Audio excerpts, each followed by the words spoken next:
kami ajak berpikir. Rasul menyebutkan di dalam hadis bahwa musik itu haram. Kemudian para ulama seperti Imam Nawawi, Imam Ghazali, Imam Ibnu Hajar Al-Haytami, Imam Asy-Syafi'i, Imam Syarbini, Imam Ramli, Imam Ibnu Qasir dan puluhan ulama yang lain menyebutkan musik haram. Terus kenapa antum menolak ketika difatwakan musik itu haram hanya gara-gara Ustaz Adi Hidayat yang menyebutkan bahwa musik itu tidak haram kalau memang tidak ada unsur-unsur maksiat? Jadi antum akan mengikuti pendapat Ustaz sekarang atau mengikuti hadis Nabi dan puluhan ulama yang mengatakan musik haram. Jadi simpel saja ya. Bismillah, akhir-akhir ini kita melihat ada seorang da'i yang viral karena beliau menyebutkan bahwa di dalam Al-Quran ada surah para pemusik, yakni surah Asy-Syu'ara ya. Nah, ini mendapat kritikan dari para kiai, para ustadz, karena memang bertentangan ya.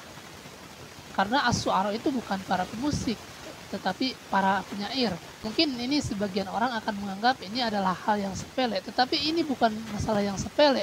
Karena menyamakan syair dengan musik itu sesuatu yang berbahaya ya. Karena syair itu di dalam Islam boleh, tetapi kalau musik itu kan diterangkan di dalam hadis dan puluhan ulama mengatakan haram. Dan kami kemarin sudah menjelaskan tentang haramnya musik berdasarkan hadis dan puluhan pendapat ulama. Dan yang paling keras membantah haramnya musik adalah ulama-ulama Syafi'iyah sendiri ya.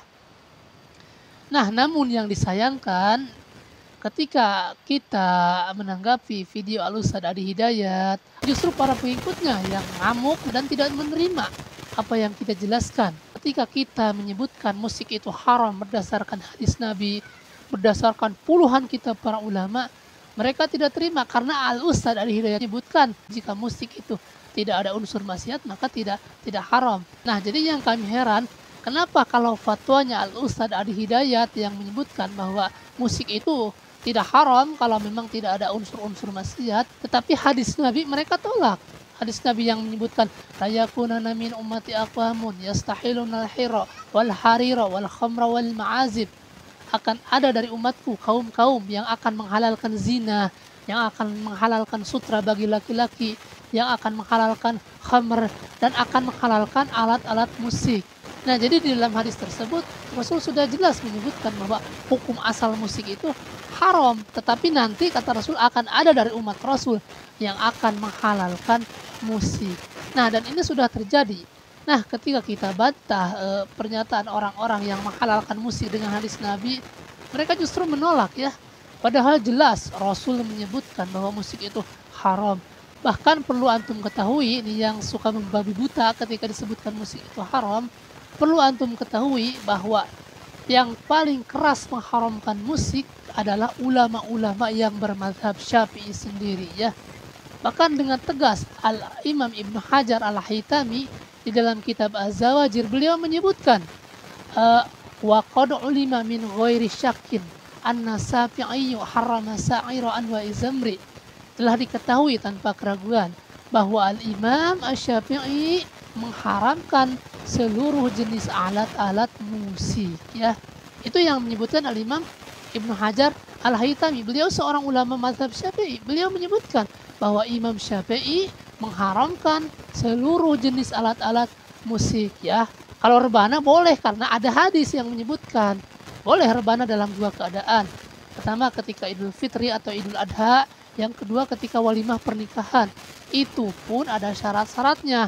Yang mengumandangkannya adalah anak-anak kecil, bukan anak-anak gadis membuka aurat ditonton oleh laki-laki yang bukan mahram. Kalau seperti itu ya haram juga.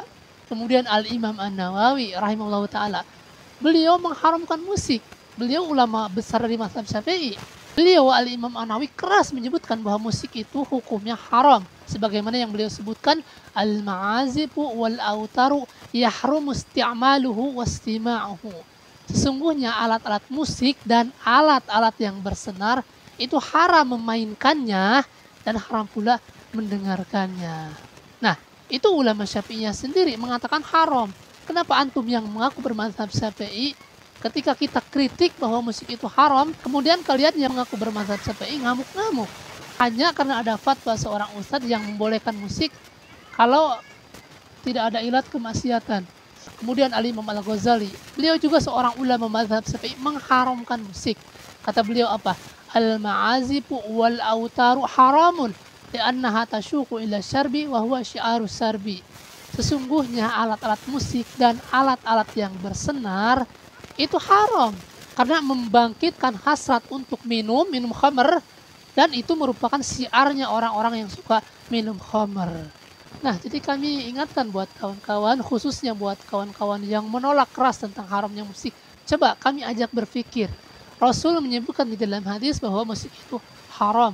Kemudian para ulama seperti Imam Nawawi, Imam Ghazali, Imam Ibnu Hajar Al-Haytami, Imam Asy-Syafi'i, Imam Syarbini, Imam Ramli, Abu Zakaria Al-Ansari, Imam Ibnu Katsir dan puluhan ulama yang lain menyebutkan musik haram.